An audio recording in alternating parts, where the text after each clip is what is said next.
கடைசியாக நம்ம பார்க்க போகிறது மீன ராசி. 12 ராசியில் கடைசி ராசி மீன ராசி. இந்த குரு பயிற்சி மீன ராசி எப்படி இருக்கு? அதாவது லாஸ்ட் பட் நாட் லிஸ்ட் அப்படிங்கிற ராசி தான். ஆமா பொறுமைசாலி ராசிங்க. எப்படின்னா அந்த குரு பயிற்சியிலே கடைசியாக சொல்ல வரோம் பாருங்க. ஆமா. அது வரைக்கும்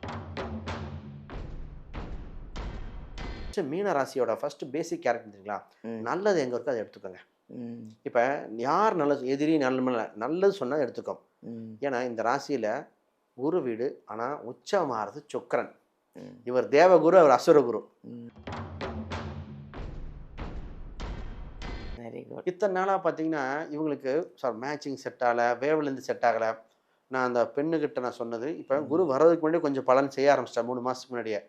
அந்த பெண் ஃபோட்டோ பார்த்து வேண்டாம் வேண்டான்னு சொன்னா, போய் நேரில் பார்த்துட்டு வேண்டான்னு சொல்லுப்பான்னு. ஒரு கோயிலில் நேரில் பார்த்தா ஓகேன்றுச்சு. வேலைங்கிற ஒரு விஷயங்க, வேலையில் ரிசெஷன் ஒன்று வர வாய்ப்பு இருக்குது. இந்த ராசிக்காரங்க டக்குன்னு நல்ல சேஃபஸ்ட்டு வேலை, சேஃபஸ்ட்டு எவ்வளோ சீக்கிரம் போய் செட்டில் ஆகக்கூடிய காலகட்டம் வந்திருக்கு.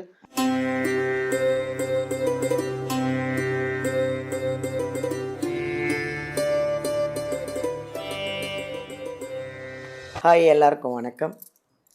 உலகமெல்லாம் பார்த்துட்ருக்கிற எங்கள் ஜோதிட யுகம் சேனல் அனைவருக்குமே வணக்கம். நிறைய விஷயங்கள், நிறைய ஜாதகம், நிறைய ஜோதிடர் விஷயம் எல்லாத்தையும் நாங்கள் நிறைய கணிச்சு ஜோதிடர்லாம் கூப்பிட்டு உங்களுக்காக நிறைய ராசி பலன்கள் எல்லாத்தையும் நாங்கள் உங்களுக்காக கொடுத்துட்ருக்கோம். உங்களுடைய சப்போர்ட்டு தான் எங்களுடைய சேனலுக்கு நிறைய இருந்துகிட்ருக்கு. ஸோ ரொம்ப தேங்க்ஸு. இன்றைக்கி நம்ம பார்க்க போகிறது ஒரு புதுமையான ஒரு விஷயம். அதுவும் இல்லாமல் நீங்கள்லாம் எல்லாரும் எதிர்பார்த்துட்ருக்கிற நம்ம குரு பெயர்ச்சி பலன்கள் தான். என்றைக்கு அந்த குரு பெயர்ச்சி வருது, அந்த குரு பெயர்ச்சியில் ஒரு ராசிக்கும் என்னென்ன பலன்கள், அதுக்கு என்னென்ன பரிகாரங்கள், அன்றைக்கி என்ன பண்ணணும், எப்படி இருக்கணும், எப்படி இருக்கக்கூடாது, எல்லாத்தையும் நம்ம அருமையான ஒரு ஜோதிடர் அவரை பார்க்க போகிறோம். அவருடைய பேர் ஸ்ரீ சுபம் விஜயகுமார் அவர்கள். நிறைய எல்லா ராசிக்கும் அவர் கணிச்சு சொல்ல போகிறாரு. நல்லா கவனமாக கேட்டுக்கோங்க. கவனமாகவும் இந்த வீடியோவெல்லாம் நீங்கள் ஃபுல்லாக பாருங்கள்.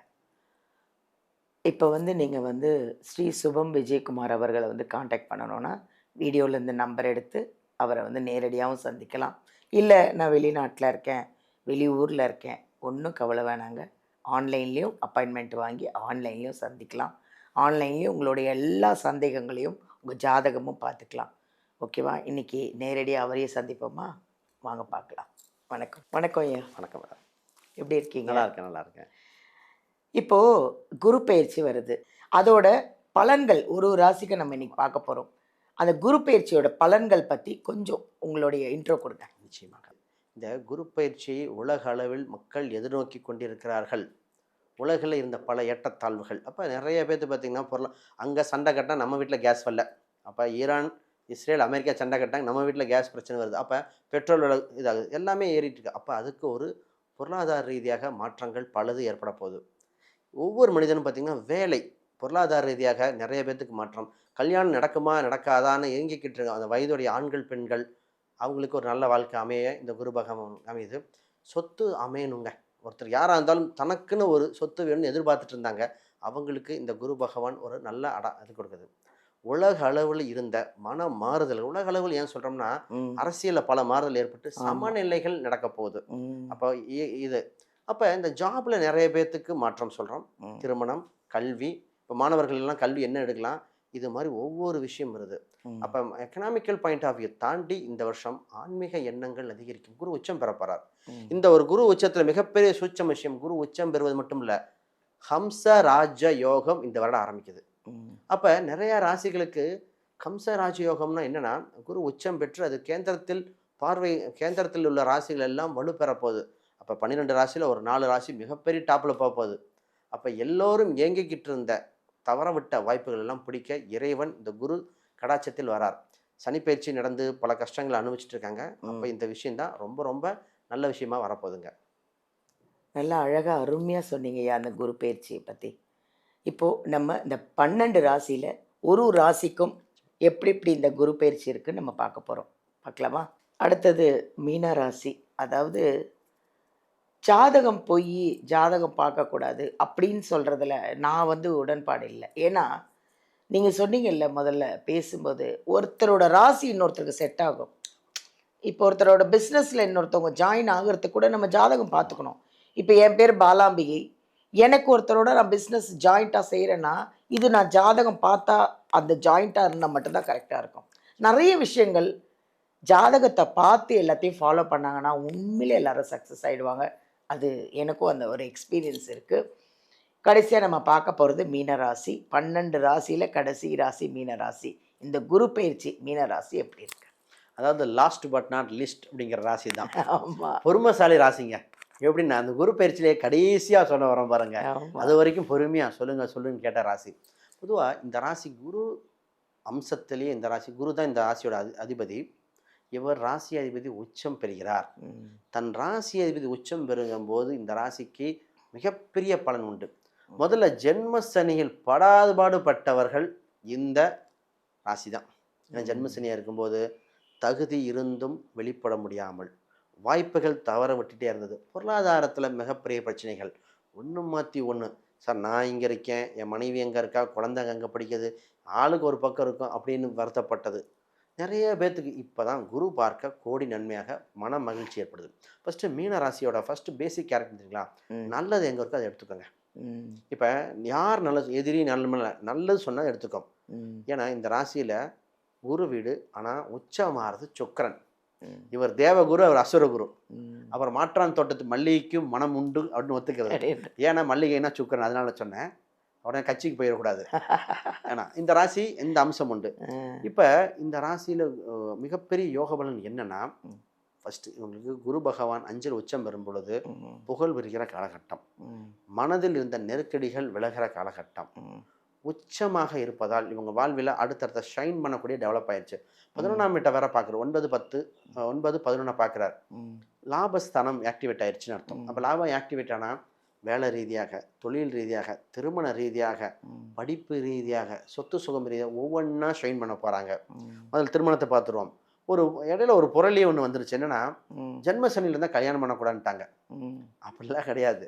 ஜென்ம சனி இருந்தால் கமிட்மெண்ட், கல்யாணம் பண்ணணும்னு எண்ணமே தோணும். ஓ! இத்தனை நாளாக ஓடிட்டு இருப்பாங்க, கல்யாணம் வேண்டாம் வேண்டாம். நிறைய மீனராசிகள் கல்யாணம் வேண்டான்னு சொன்னாங்க. இப்போ குருபலன் வந்தனால திருமணத்துக்கு ரெடி ஆகிட்டாங்க. Very good. இத்தனை நாளாக பார்த்தீங்கன்னா இவங்களுக்கு சார் மேட்சிங் செட் ஆகலை, வேவ்லேருந்து செட் ஆகலை. நான் அந்த பெண்ணுக்கிட்ட நான் சொன்னது, இப்போ குரு வர்றதுக்கு முன்னாடி கொஞ்சம் பலன் செய்ய ஆரம்பிச்சிட்டேன் 3 மாதத்துக்கு முன்னாடியே. அந்த பெண் ஃபோட்டோ பார்த்து வேண்டாம் வேண்டான்னு சொன்னா, போய் நேரில் பார்த்துட்டு வேண்டான்னு சொல்லுமான்னேன். ஒரு கோயிலில் நேரில் பார்த்தா ஓகேன்றுச்சு. Very good. அதுதான் அந்த நேரம். நேரங்கிறது. ஏன்னா ஃபோட்டோவில் ஒன்று ஏஐ பண்ணி ரொம்ப அழகாக கொடுத்துட்றாங்க. ஒரு சிலருக்கு ஃபோட்டோ எடுக்கவும் தெரியல. ஆமாம். ஃபோட்டோ அப்போ நேரில் பார்த்தா பிடிச்சிருக்கு. என்னமா அதுதான் சொன்னேன். அமைப்புங்கிறது அப்போ ஜாதக ரீதியாக திருமண யோகம் உண்டு. திருமண தோஷமுள்ள ஜாதகத்துக்கு திருமண நாளே தீர்வாக இருக்கு. திருமண நாள் கரெக்டாக போட்டுக்கணும். திருமண நேரம் தாலி கட்டுற நேரம் தான் உங்கள் குழந்தை பிறந்த ஜாதகம் மாதிரி உங்கள் திருமண வாழ்க்கைக்கு. நிறைய பேரண்ட்ஸ் என்ன இன்ஃப்ளூயன்ஸ் பண்ணுறாங்கன்னா, சொந்தக்காரங்க ஃபாரின்லேருந்து வராங்க, வயசானவங்க லேட்டாக இருக்காங்க, பொண்ணுக்கு மேக்கப் போடுறதுக்கு நீங்கள் பிரம்ம முகூர்த்தத்தை குறித்து கொடுக்குறீங்க, பொண்ணு எந்திரிக்க லேட் ஆகணும். நான் சொன்னேன் அந்த மேக்கப்பு இதெல்லாம் நமக்கு தெரியாது. மூர்த்த லக்னம் 6ஆம் இடம் 7 எப்படி இருக்குது, 7ஆம் இடம் 8ஆம் இடம் சுத்தமாக இருக்கணும். லக்னத்தை குரு பார்க்குதா, அன்றைக்கி சந்திரனுக்கு நல்ல நிலையில் இருக்கா, மாந்தி தள்ளி இருக்கா, அந்த தொடர்பு இல்லாமல் இதைத்தான் நாங்கள் பார்ப்போமா. ஒன்று மேக்கப் போடுதானே அதுக்கு நாம் பார்க்க முடியாது. நிறைய பேர் சார் பிரம்மமுத்த வேண்டாம் சார் வேறு டைம் கொடுங்கன்னா, அப்போ 10:30 மணிக்கு மேலே கொடுத்தா அதுவும் முடியாம்பாங்க. அவங்களுக்கு என்னென்னா காலையில் 7 மணிக்கு 6:30 7 நல்லா மணிக்கு தூங்கி எழுந்திரிச்சு ஃப்ரெஷ்ஷாக இருக்கணும்னு. அந்த மேக்கப் போடுறது நிற்கணும். மேக்கப் நிற்கிதான்னு பார்க்காதீங்க, வாழ்க்கை நிற்கிதான்னு பார்க்கணும். அப்போ நம்ம என்ன சொல்கிறதுனா, நம்ம காம்ப்ரமைஸ் பண்ணுறதில்ல. இப்போ ஒரு ஜாதகம் கோயிலுனா கோயிலை கொடுத்துறது. இப்போ திருமண யோகம் வந்தனால ஜாதக ரீதியாக பார்த்து திருமண நாளை பார்த்துட்டு வசிய பொருத்தம் இருக்கான்னு பார்க்கணும். கண்டிப்பாக நட்சத்திரம் 10 வசியம் மட்டும் கிடையாது, கட்ட ரீதியான வசியம் இருக்கா, தாம்பத்தியம் உண்டா, 2 பேரும் வீரிய ஸ்தானம் இருக்கா, ஆயுள் ஸ்தானம் இருக்கான்னு பார்த்துட்டு போட்டால் திருமண வாழ்க்கை நல்லா இருக்குது. திருமணம் இல்லை என்ற ஒரு நிலை நிச்சயமாக ஜோதிடத்தில் கொண்டு வர முடியும். ஒரு சில ஜாதகத்துக்கு குருபலம் மட்டும் எடுக்க முடியும், தசாபுத்தி காம்பினேஷன் எடுக்கணும். ஏன் இந்த பாயிண்ட் ஓப்பனாக சொல்கிறேன்னா, குருபலம் வந்துருச்சு திருமணம் டக்குன்னு போகக்கூடாது. அப்புறம் அப்படின்னா அப்துல் கலாமுக்கு குருபலன் வல்லாமல் இருந்தது, காமராஜருக்கு குருபலன் வல்லாமல் இருந்தது. அப்போ அதையும் பார்க்கணும். அப்போ இந்த விஷயத்தெல்லாம் தெளிஞ்சு வந்துடுறாங்க. வேலைங்கிற ஒரு விஷயங்க, வேலையில் ரிசெஷன் ஒன்று வர வாய்ப்பு இருக்குது. இந்த ராசிக்காரங்க டக்குன்னு நல்ல சேஃபஸ்ட்டு வேலை, சேஃபஸ்ட்டு எவ்வளோ சீக்கிரம் போய் செட்டில் ஆகக்கூடிய காலகட்டம் வந்திருக்கு. சீக்கிரம் எதாக இருந்தாலும் அக்டோபருக்குள்ளே நல்ல வேலையை பிடிச்சிட்டு நிரந்தர வேலையாக பார்த்துக்கங்க. கவர்மெண்ட் வாய்ப்புகள், கவர்மெண்ட் ஜாப் வாய்ப்பு அதிகமாக இருக்குது. நிறைய பேர்த்துக்கு பிஸ்னஸ் பண்ணுற யோகம் நிறைய இருக்குது. 10ஆம் அதிபதி உச்சம் பெறனால ம் அந்த business long term short term கூட்டா தனித்தா இதெல்லாம் பார்க்கணும். ம் கோச்சார ரீதியாக தனித்துன்னு காட்டுது, கூட்டு ம் வேண்டான்னு காட்டுது. அப்போனா ஜாதக ரீதியாக பார்த்து முடிவெடுக்க வேண்டிய சூழ்நிலைகள். மாணவர்கள் தான் கோல்டன் டைம். மாணவர்கள் எஜுகேஷன் சம்மந்தப்பட்டதில் ஹையஸ்ட் லெவலில் போய் ம் சப்ஜெக்ட் கரெக்டாக எடுத்து என்ன சப்ஜெக்ட் எடுக்குன்னு பார்க்கணும். ஏன்னா ஒரு சில ஜாதகத்தில் இவங்களுக்கு என்ன படித்தா ஷைன் பண்ணுவாங்கன்னு இருக்கும். ம் பேரண்ட்ஸ் ஃபீட் பண்ணாதீங்க, ஃபோர்ஸ் பண்ணாதீங்க. ஜாதகம் என்ன சொல்லுது? நிறைய பேர் பார்த்தீங்கன்னா அவங்க டாக்டராக இருப்பாங்க, பையன் டாக்டர் இன்ட்ரெஸ்டே இல்லைம்பாங்க. ம் அப்போ அவங்களுக்கு என்ன ஃபீல்டு செட் ஆகும், அவங்க எனர்ஜி நல்லா இருக்குமா, ஃபேமிலி லைஃப் எல்லாமே காம்பினேஷனில் பார்த்து எடுத்தால் இன்னும் பெட்டராக இருக்கும். நன்றியா, ரொம்ப நன்றி. நல்லா அழகாக சொன்னீங்க. மீன ராசி மட்டும் இல்லைங்க, எல்லா ராசியுமே நான் சொல்கிற ஒன்றே ஒன்று தான். வீடியோலேருந்து நம்பர் எடுத்து நம்ம ஐயா கிட்ட ஜாதகம் பார்த்துக்கோங்க. ஜாதகம் பார்த்துட்டு செய்கிற எல்லா விஷயமும் நல்லா சக்ஸஸ் ஆகும். நீங்கள் எல்லாமே பார்க்காம கல்யாணம் பண்ணி வச்சுட்டு, இல்லை படிப்பு ஜாதகம் பார்க்காம குழந்தை என்ன படிக்கும்னு தெரியாமல் நீங்கள் எதுலையாவது போய் திணிச்சு விட்டு அதுக்கப்புறம் ஐயோன்னு அது வருத்தப்படாதீங்க. முன்னாடி பார்த்துக்கோங்க. ஏன்னா இந்த ஜூனில் குரு பயிற்சி மிஸ் பண்ணிடாதீங்க. அதுக்கு முன்னாடியே ஜாதகத்தை நம்ம வீடியோலேருந்து நம்பர் எடுத்து நம்ம ஐயா கிட்ட டீட்டெயிலாக கேட்டுக்கோங்க. கேட்டுட்டு இறங்கி சக்ஸஸ் ஆகுங்க. தேங்க்யூ.